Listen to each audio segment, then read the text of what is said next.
Hello दोस्तों, नमस्कार दोस्तों। आपको कॉन्स्टिट्यूशन ऑफ साउथ अफ्रीका के बारे में बताऊंगा। दोस्तों, मैंने यहाँ पे पॉइंट इंग्लिश और हिंदी दोनों में लिखा है ताकि जिन्हें इंग्लिश में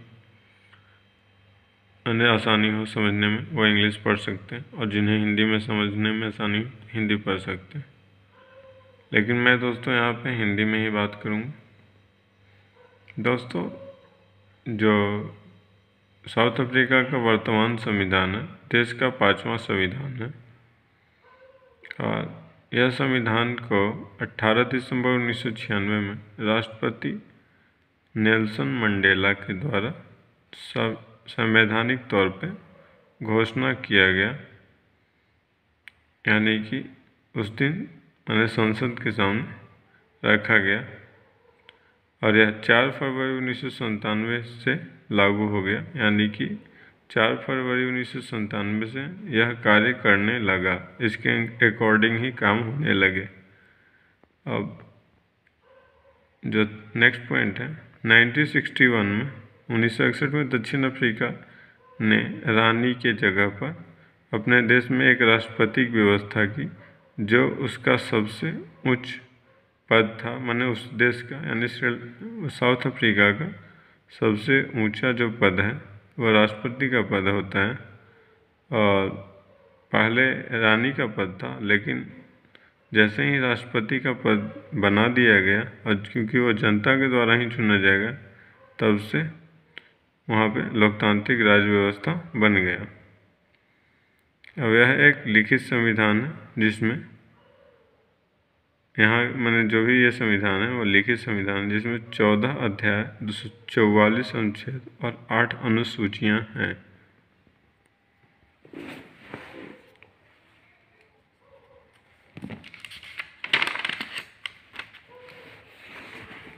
और दोस्तों, ये चैप्टर है उसके संविधान के जो 14 चैप्टर हैं, उसको मैं यहाँ पे इंग्लिश में लिखा हूँ, लेकिन मैं हिंदी में ही बताऊँगा।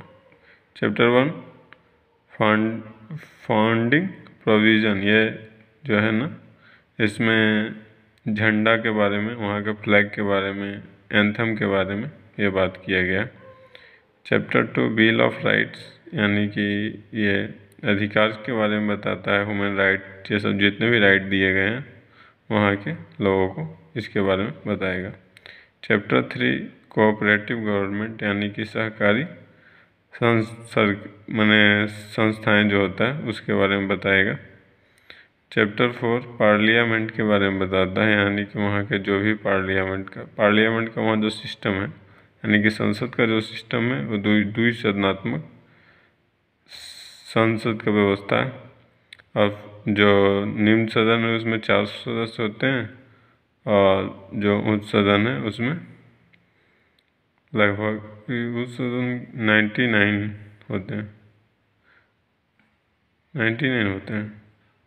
Chapter 5 the president and national ये क्या है, एग्जीक्यूटिव, उसके बारे में चैप्टर 5 में बात किया गया।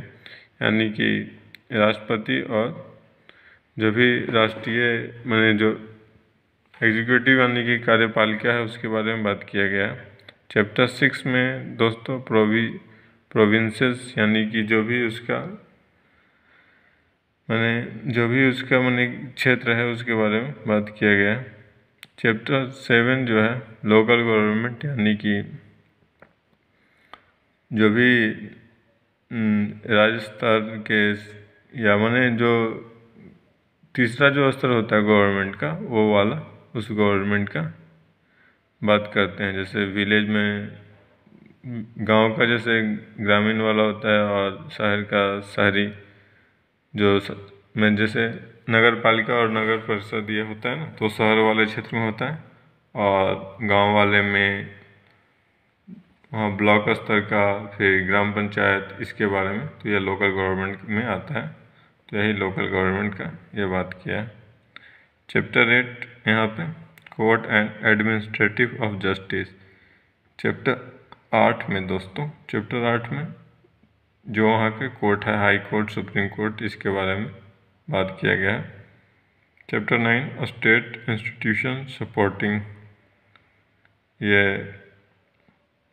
सपोर्टिंग कॉन्स्टिट्यूशनल डेमोक्रेसी, यहाँ पे जो भी NGO है इस सब के बारे में बात किया गया है, जैसे ह्यूमन राइट कमीशन ये सब जो होता है उसके बारे में बात किया गया है।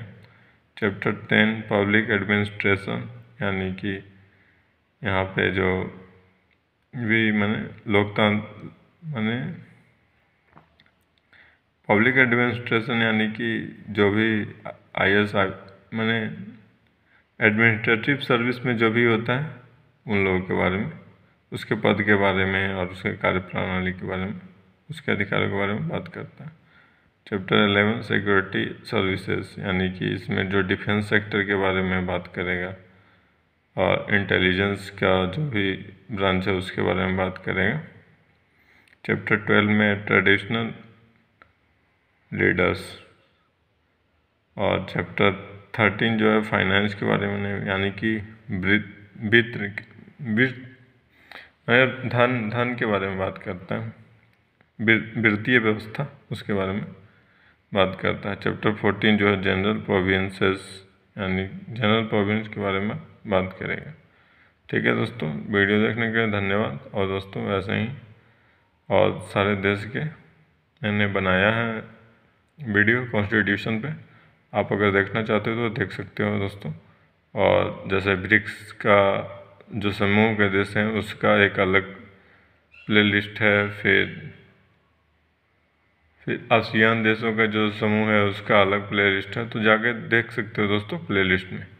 अगर आपको दोस्तों वीडियो पसंद आए तो लाइक कर सकते हो, शेयर कर सकते हो और चैनल को सब्सक्राइब कर सकते हो दोस्तों। Thank you.